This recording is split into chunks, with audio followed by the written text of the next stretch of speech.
Their missiles are being wiped out rapidly. Their launchers are being wiped out. जब तक Iran झुकेगा नहीं तब तक ट्रंप का हमला रुकेगा नहीं।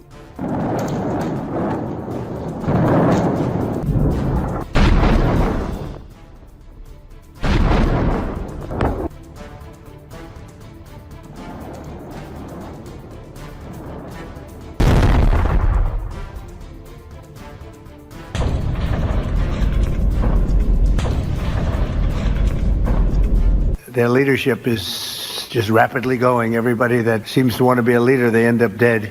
120 घंटे में ईरान की एयरफोर्स तबाह, पूरा का पूरा जंगी बेड़ा समंदर में डूबा।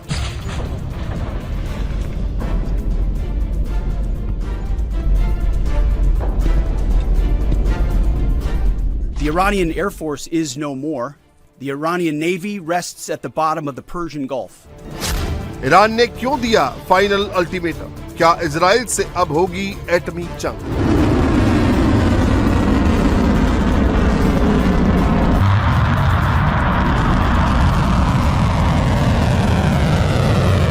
मिडिल ईस्ट का महायुद्ध भीषण हो गया है। ईरान के रडार पर अब इजराइल का परमाणु ठिकाना आ गया है, लेकिन क्या ईरान इजराइल की परमाणु साइट पर हमला कर पाएगा? क्या ईरान अमेरिका और इजराइल के हमले से बच पाएगा? ये खौफनाक तस्वीरें ईरान की राजधानी तेहरान की है। तेहरान में नॉनस्टॉप हवाई हमले हो रहे हैं। अमेरिका और इजराइल की फौज ईरानी सेना को सांस तक लेने का मौका नहीं दे रही है।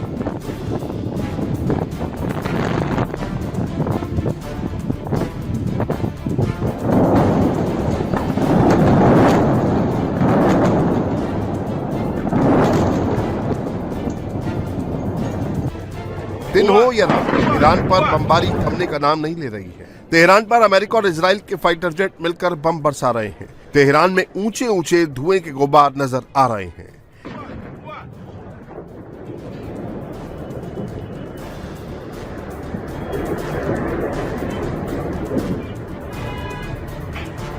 तेहरान का कभी ये हाल होगा, यहाँ के लोगों ने सोचा भी नहीं था।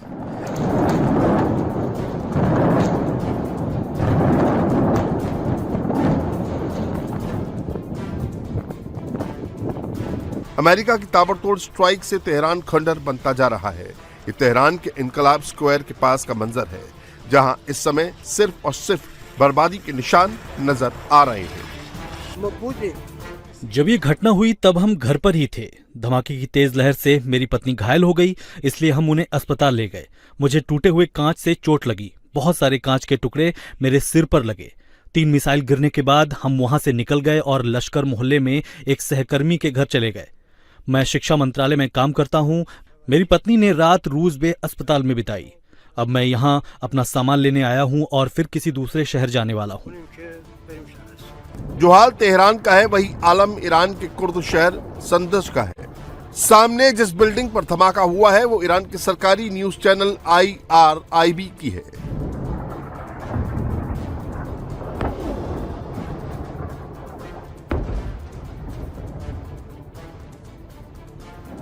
कुर्दिस्तान का इलाका इराक बॉर्डर से लगा है। CIA इस इलाके में हजारों हथियारबंद कुर्द अलगाववादियों को ईरान के अंदर भेजने की कोशिश कर रहा है।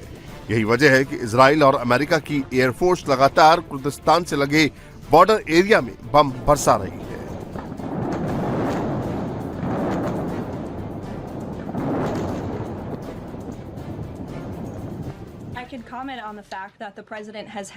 मैं इस बात की पुष्टि कर सकती हूँ कि राष्ट्रपति ने क्षेत्र में मध्य पूर्व में कई साझेदारों, सहयोगियों और नेताओं के साथ बातचीत की है। उन्होंने उत्तरी इराक में हमारे सैन्य अड्डे के संबंध में कुर्द नेताओं से भी बात की थी। लेकिन जो भी रिपोर्ट ये सुझाव देती है कि राष्ट्रपति ने किसी योजना पर सहमति दे दी है, वो पूरी तरह से गलत है और उन्हें प्रकाशित नहीं किया जाना चाहिए। इजराइल और अमेरिका की फौज ईरान को कोई मौका नहीं देना चाहती। जहां जहां IRGC के बेस हैं, वहां वहां हमले हो रहे हैं। ईरान की सबसे बड़ी ताकत उसकी मिसाइल है। अमेरिका और इजराइल ईरान की उस ताकत को कम करने में लगे हैं।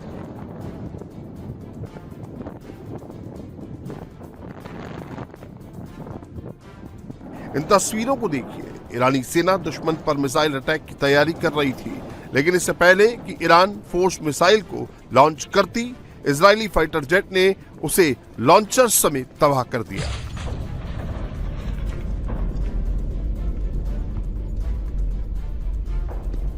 अमेरिकी एयरफोर्स भी चुन चुनकर ईरान की मिसाइल और लॉन्चर को टारगेट कर रही है।